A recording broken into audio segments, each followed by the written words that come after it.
Hello, and welcome to the Creative Mindset Podcast. My name is Isolde Trachtenberg, and I am thrilled that you are here. Today, I want to talk about something that came up in a conversation I was having the other day, and it's about manifesting. I was talking to a friend online, and she said that during this time of staying home, especially, she's been thinking a lot about traveling, and that once this time of being at home is over, she wants to go see the world, which is cool. She said she wants to manifest that into her life, but she doesn't know how to do it. And I thought, well, I can help with that. So I'm going to talk you through how to do a self-empowerment ceremony that will help you manifest your dreams. Together, we're going to walk through how to invite universal energies to work with you in a mutually beneficial relationship so that you can get what you want and feel really good about it. First, you need to know exactly what you want. You need to write it down in great detail, every single bit of it. All the dreams, all the daydreams, all the plans. Write it out, draw it out, make it as beautiful as possible. Colored pencils, markers, whatever. It's like a vision board. And if you've listened to the episodes before, you know that I've talked a lot about manifesting the various different things that you envision in your life.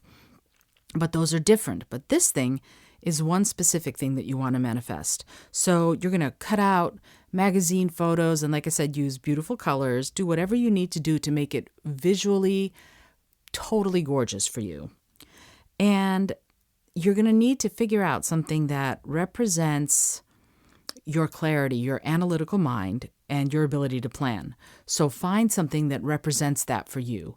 I use pencil and paper, or I love the phrase clear like a bell, so sometimes I use a little bell.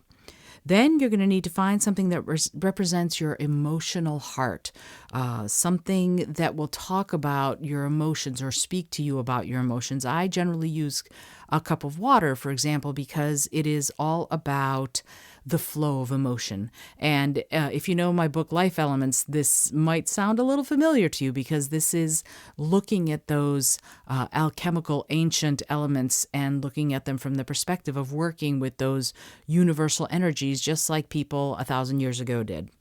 So then you're going to want to find something that represents your active self, the fire of inspiration and transformation.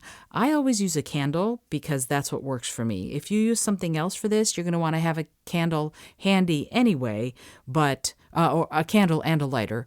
But for me, I almost always use a candle because it's about transformation. The thing I think about fire that I love so much is that fire destroys what it burns in order to create something else. So if you're burning a log of wood, for example, you are releasing heat. So the wood is gone, but the heat is there. So you're getting that. Think about a kiln, for example. The clay that was there and the glaze and everything, they're not clay like in the earth anymore. Instead, they become a cup or a teapot or something like that, or plates, whatever it is that you're making.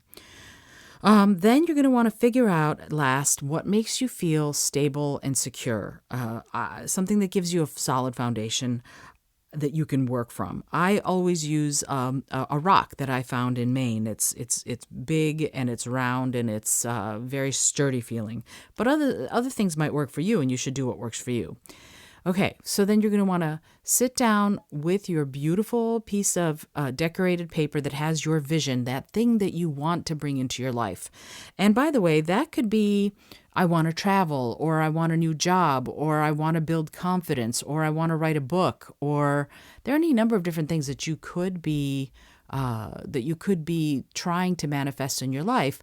But I only want you to focus on the one, but I want you to focus on it very specifically. Be very specific about what it is that you want. So, for example, if I wanted to manifest in my life that I wanted to move to New York, like I did, so I wrote it out, everything that it would take, all of the steps that I needed to take, all of the concerns that I needed to alleviate, both my own and my husband's, the steps we needed to take to ensure that his family was well taken care of because they're down in Maryland before we moved up here to New York City. We needed to figure out financial plans. We needed to figure out where we were going to keep our car, if we were going to keep our car, where we were going to live, what kind of things were we going to do as far as making money, any number of things. The dream of living in New York I've had forever and ever and ever since I very first time I saw New York City. But figuring out how to make that happen, well, here, let me tell you the facts of the matter, if you will.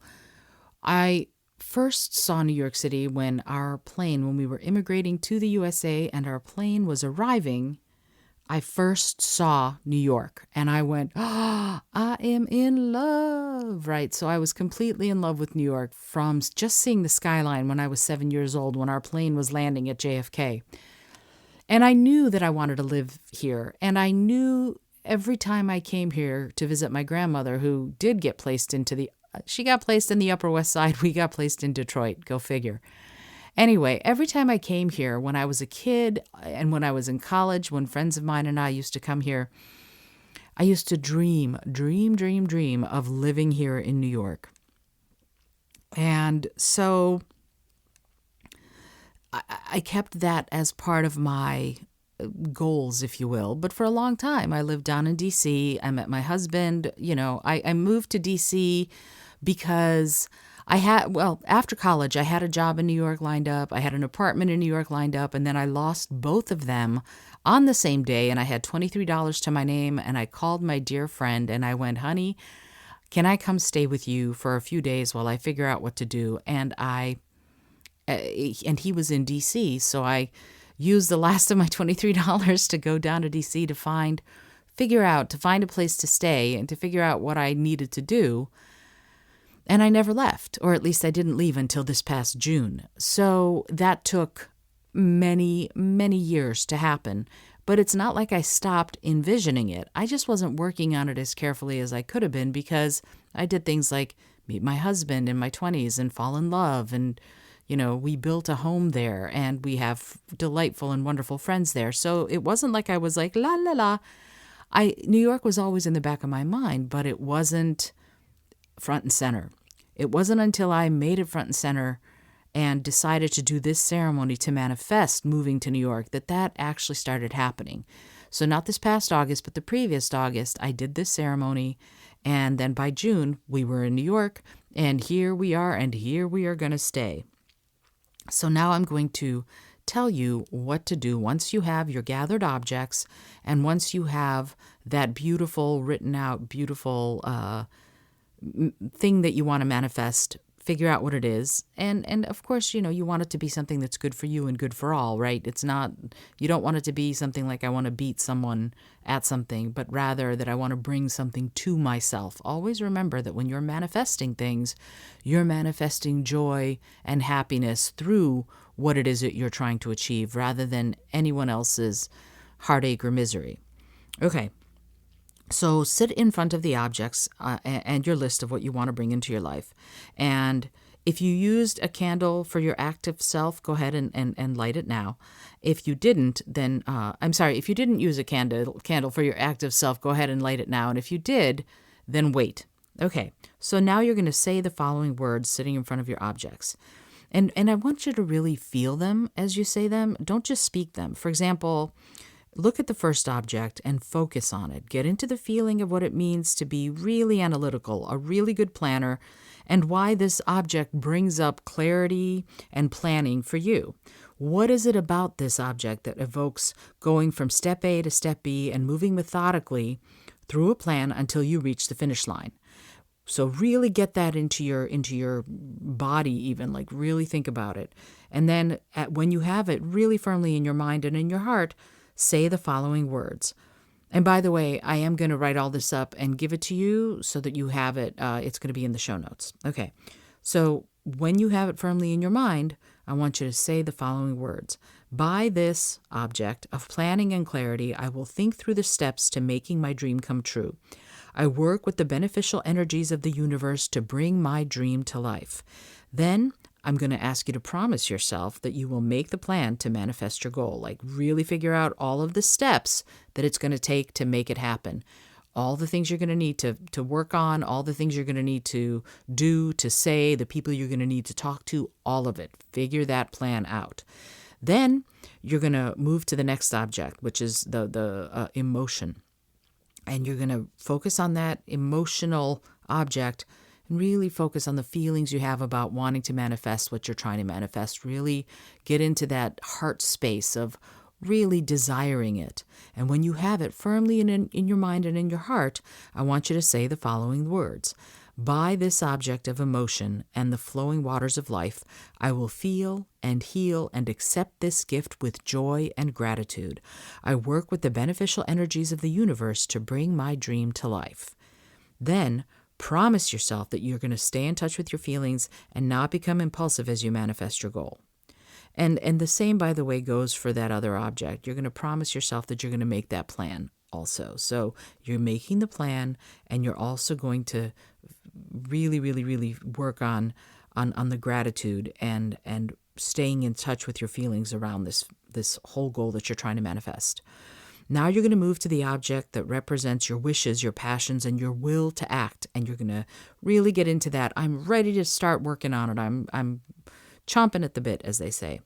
Okay. Oh, I don't like animal sayings, and I just said one. Darn, I'm going to have to come up with another one for that. Anyway, so focusing on that with all of your will to act, you're going to say the following words. By this object of action and forward motion, I will act on the plans I have made and take the opportunities that come my way. That's a big one. You got to take the opportunities that come your way, because you're going to start coming and you want to actually reach out for them as they pass you by. Okay, so I'm going to act on the plans I've made and take the opportunities that come my way. I work with the beneficial energies of the universe to bring my dreams to life.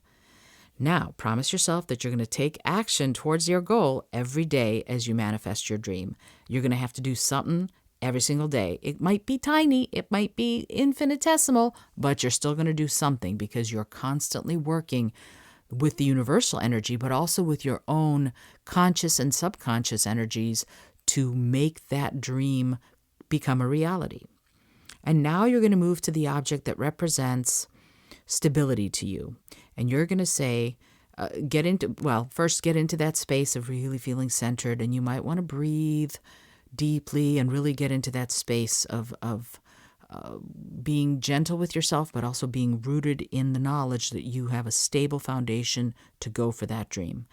You're going to get into that space. And you could do, by the way, I'm going to put a little video of a breathing exercise that you can do to sort of get into that headspace on the show notes also. Anyway, here we go. By this object of stability and security, I will remain steadfast and secure. I will take care of my responsibilities to myself and to others. I work with the beneficial energies of the universe to bring my dream to life. Now, you're going to promise yourself that you're going to keep a sturdy foundation under your feet while you manifest that dream. And then you're going to say the words, I send my wishes out into the universe to bring my dream to me, to manifest my vision, and to be beneficial to all as I achieve my goal and live my heart's desire. Then blow out that candle, and as the smoke drifts upward, imagine your wishes going up with it. Imagine those wishes going up with it into the universe to manifest your dream and bring it to you. There's something I want to say about this. Sometimes we start thinking that we can only do one or the other, that it's either you're going to go for it without ever looking back, or you're going to stay secure and stable and not really reach for your dreams. And I'm here to tell you that there's room enough for both stability and manifestation. In fact, ultimately, one won't come without the other. You have to have the responsibilities met in order to feel secure enough and stable enough to really reach. That's why, you want to have that stable foundation so that when you jump off, that you are jumping higher because the foundation is stable. Okay, so now you've completed the active part of the ceremony. Tonight, you're going to sleep with your paper under your pillow or right near your bed somewhere.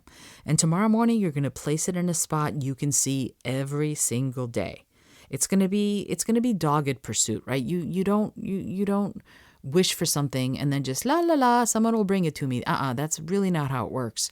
You actively want to pursue this doggedly. You want to be right in there. So you're going to work towards it every day. You're going to stock away the resources to make it happen.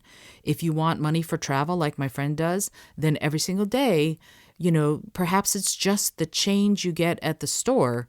You don't take that change and spend it. You take that change and you go home and you put it into a jar that's your travel jar, right? So the same goes for buying a house. Every single day, some part of what you make needs to go right into a fund for that, because it doesn't happen in a vacuum. If you want to write a book, then you can get how to write books books about how to write books, I should say, out of the library, right? If you want to learn an instrument, you can do YouTube videos. There are any number of ways to do so many of the things. It's amazing to me, actually, how much stuff is out there on YouTube videos that will give you everything you need to know to do what you're trying to achieve. It's incredible. Everything is out there. I love how much we have as far as our ability to just do the research. And the research is there, and it gives you whatever it is you need in order to make this happen. So you're going to work for it every single day, and you're going to look for opportunities where you can get closer to that dream. And you're going to want it to be really your guiding star. That's why you're keeping this beautiful piece of paper in brilliant view right in front of you, right? If you want to travel, if you want to write, whatever it is, you're going to, let's say you want to travel, okay, look for ways to become a travel writer. Anybody and everybody can start a blog. Start a travel writing blog, even if it's only a blog about the places you dream of visiting. No problem. What happens a lot of times is you can look for ways to make that happen. You can get on someplace like Pangian or FlexJobs, and I will put those links in the show notes. Those are really good resources for looking for part-time work, and there are often jobs up there for travel writing, for example. So maybe that's another way you could do it. If your dream is big enough, specific enough, and solid enough in your consciousness, you won't be afraid to look for opportunities to make it happen, and that's a big one. The more specific it is, the more driven you're going to be, and the less likely you're going to be to shy away from it or to stay in fear. Fear is the dream killer. I'm sorry, it just is. So even if it's tiny, take a step every single day. And when you see an opportunity, take it, even if it feels scary. If it's an opportunity that gets you one step closer to that goal, to manifesting that dream, how can you not? The reason I'm saying all this is that these opportunities will come more quickly once you've done this ceremony and meditation. And quite frankly, before you know it, you're going to be on your way to manifesting your goals and dreams. And that is how it's done. None of this is done in a vacuum. It's all done because this is something you've decided to make happen, and you're taking action every single day to make it happen. So I wish you luck, and I'd love to hear, by the way, if and when you achieve your dream, but I certainly want to hear you starting on it. If you want to manifest something, these are the steps, and I'm going to put all of the information in the show notes so you have it all. I hope that you do it. Until you achieve it, remember, working on it every single day, even a tiny bit, is the path to achieving it. So the second you start, you're walking that road, and that's the most important thing. And in this time of uncertainty, manifesting dreams for yourself in whatever shape they are going to take is key, not just to surviving, but thriving. So I hope to hear from you about how you're doing with it. And let's see, I'd love to figure out something I want to manifest. But I'm going to have to think about that and get back to you, because I guess I want to manifest more travel too. But I'm already doing that. I'm already stocking away money or socking away. I think it's called socking away money every day, even if it's 50 cents, towards the next goal, which secretly is the Maldives, to go see bioluminescent algae in the water. But maybe there'll be different travel once we're in that place of being able to travel again. Anyway, I hope that you've enjoyed today's episode. Please let me know if you have any questions. If you're liking what you're hearing, please, it would mean the world to me if you went ahead and left a review on the podcast's page on iTunes or wherever you listen. I'd love to hear from you about it. Until next time, this is Isolde Trachtenberg, and I'm sending you all of my love. Remember to wash your hands.